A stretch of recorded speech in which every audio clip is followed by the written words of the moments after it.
विद्यार्थियों, अभी बच्चों ने कमेंट किया था कि सर कंपाउंड इंटरेस्ट को दोबारा बता दीजिएगा। तो हमने पार्ट 1 में चक्रवृद्धि ब्याज के बेसिक कॉन्सेप्ट बताए हैं आपको।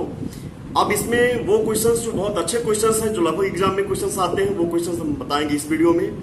लेकिन आपको पूरा वीडियो देखना होगा, क्योंकि हम स्टार्ट करते हैं बिल्कुल बेस से, लेकिन बिल्कुल लास्ट में हम वही प्रश्न बताते हैं वीडियो के जो एग्जाम में आने वाले होते हैं। तो जो हमारे इस वीडियो के लास्ट क्वेश्चंस होंगे, उन क्वेश्चनों को आप जरूर देखिएगा। लगभग 90% मान लीजिए, आप 99.99% मान सकते हैं कि वो क्वेश्चंस आपको एग्जाम में मिल ही जाएंगे। जैसे कंपाउंड इंटरेस्ट का एक क्वेश्चन है, 5,000 रुपए पर 10% वार्षिक दर से 3 वर्ष की चक्रवृद्धि ब्याज तथा साधारण ब्याज का अंतर कितना होगा। तो देखिए, ब्याज का कोई भी क्वेश्चन हो वो हमेशा मूलधन पे लगता है, प्रिंसिपल अमाउंट पे लगता है। तो यहाँ पर मूलधन दिया गया है 5,000 रुपए। अब 10% वार्षिक दर से 3 वर्ष के चक्रवृद्धि ब्याज तथा साधारण ब्याज का अंतर क्या होगा। यहाँ पर जो रेट दी गई है वो दी गई है 10% और टाइम दिया गया है 3 वर्ष। तो इसको हम 10% के हिसाब से निकाल लेते हैं। 10% तो यहाँ पर आएगा इसका 500 रुपए। दूसरे वर्ष निकालिए 10%, तब आएगा 500 रुपए। तीसरे वर्ष निकालिए 10%, तब आएगा 500 रुपए। अब अगर आपको 3 वर्ष का सिंपल इंटरेस्ट देखना है कि 3 साल का सिंपल इंटरेस्ट कितना होता है, तो आप इन तीनों को ऐड कर दीजिएगा। तो आप यहाँ पर आ जाएगा सिंपल इंटरेस्ट 500 500 500 1500 1500।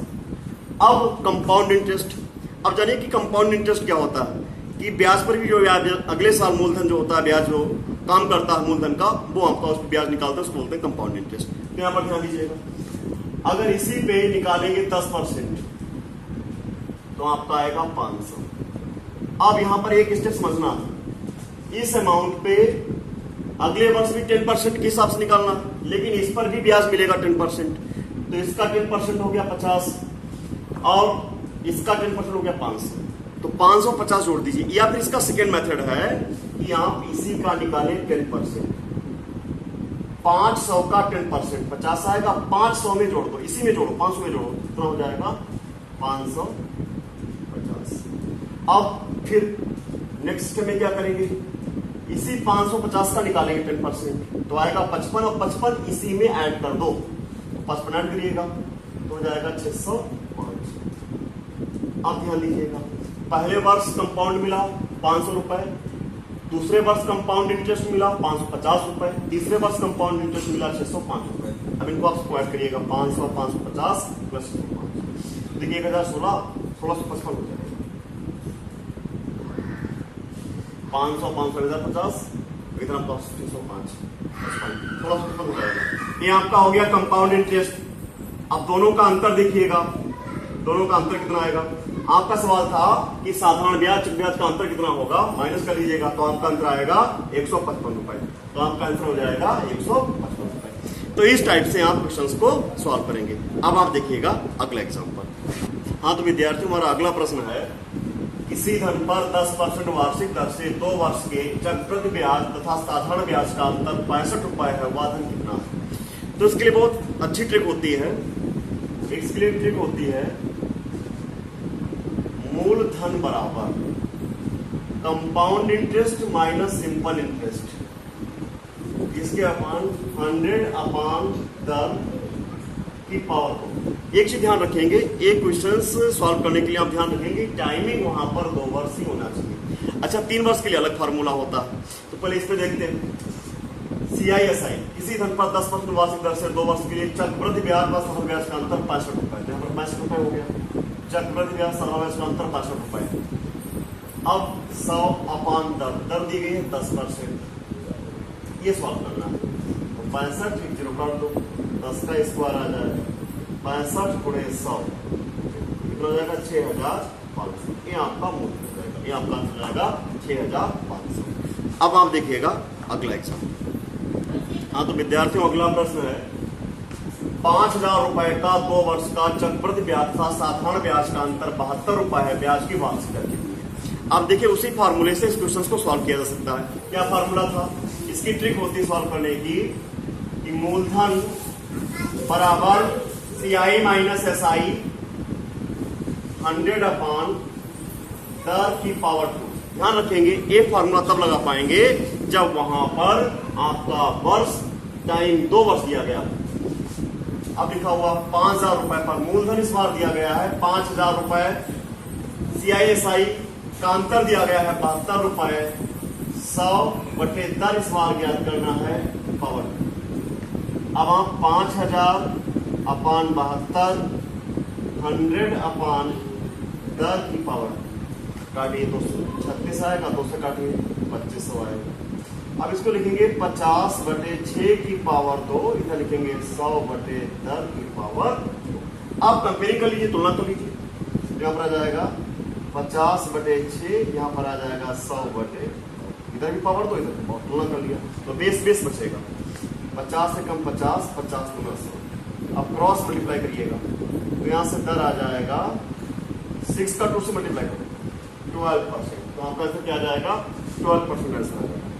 तो इस टाइप के क्वेश्चंस को इस ट्रिक से आसानी से सॉल्व कर सकते हैं। अब आप देखिएगा अगला एग्जांपल। हाँ तो विद्यार्थियों अगला क्वेश्चन है, कोई धन चक्रवृद्धि ब्याज की एक निश्चित दर से 5 वर्ष में 2 गुना हो जाता है, ब्याज की इसी दर पर कितने वर्ष में 8 गुना हो जाएगा। इस क्वेश्चन को भी ट्रिक से देखते हैं। तो देखिए कोई धन चक्रवृद्धि ब्याज की एक निश्चित दर से 5 वर्ष में, समय दिया गया है, समय दिया गया है 5 वर्ष, 5 वर्ष में 2 गुना हो जाता है, यहाँ पर लिख लीजिएगा 2 गुना, 5 वर्ष में 2 गुना हो जाता है, ब्याज की इसी दर पर कितने वर्ष में, समय पूछा गया है कि कितने वर्ष में 8 गुना हो जाएगा, 8 गुना हो जाएगा। अब आपको यहाँ पर देखना, बस इतना आपको समझना, अगर ये चीज समझ में आपको आती तो इस टाइप के कितने भी क्वेश्चंस आएंगे आप सेकेंडों में इसको सॉल्व कर सकते हैं। अब देखिए 2 लिखे और 8, अब यहां पर बताइए 2 की कितनी पावर कर दे कि 8 हो जाए, तो यहाँ पर कितना आएगा 3, तो आप देखिए यहाँ पर 3 आया हुआ है। अब आप 5 लीजिएगा और इसको 3 से गुणा करा दीजिए, 5 3 कितना हो गया 15 वर्ष, तो आपका आंसर आएगा 15 वर्ष। कितना आंसर आएगा 15 वर्ष।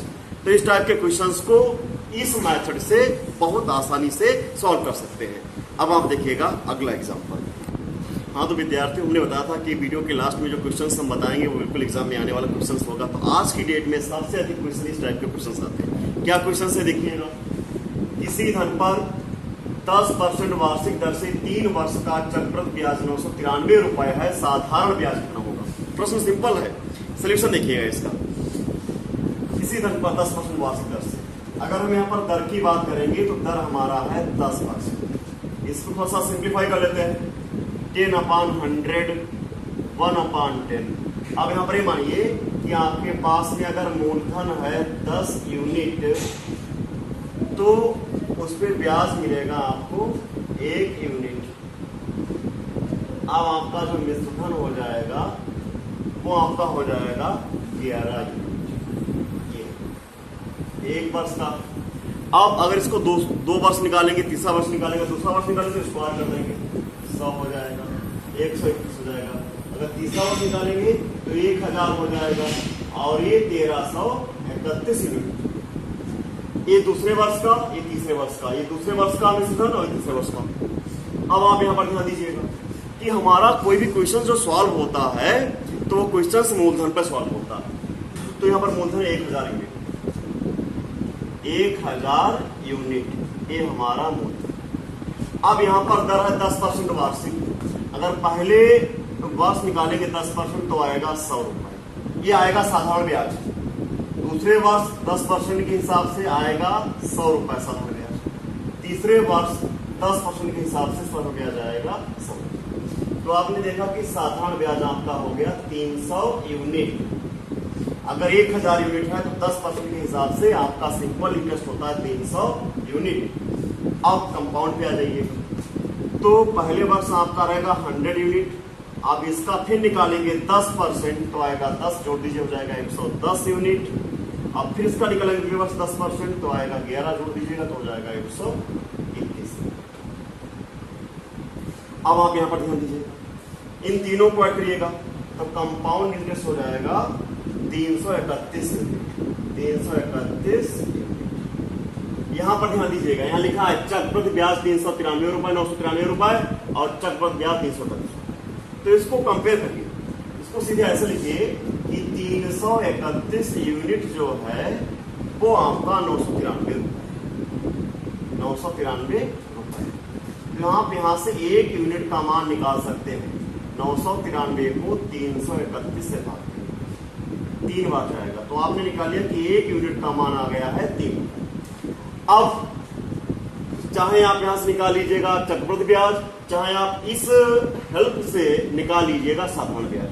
अब आपको निकालना साधारण ब्याज कितना होगा, तो साधारण ब्याज है आपका 300 यूनिट, तो आप लिखेंगे यहाँ पर 300 गुणे 3, तो आपका हो जाएगा 900। तो साधारण ब्याज आपका आएगा 900। तो ये क्वेश्चंस अच्छे क्वेश्चंस है, ये क्वेश्चंस आपके एग्जाम में आने वाले क्वेश्चंस हैं। थैंक यू सो मच विद्यार्थी।